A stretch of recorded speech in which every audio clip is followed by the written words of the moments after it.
ఎవరు ఎవరికి తోడవుతారో, ఎప్పుడెందుకు విడిపోతారో,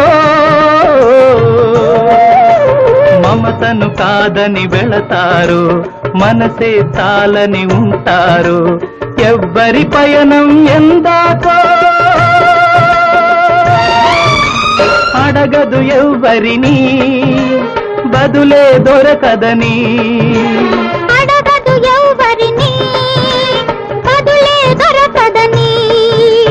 ఓ బాటసారి, ఇది జీవిత రహదారి.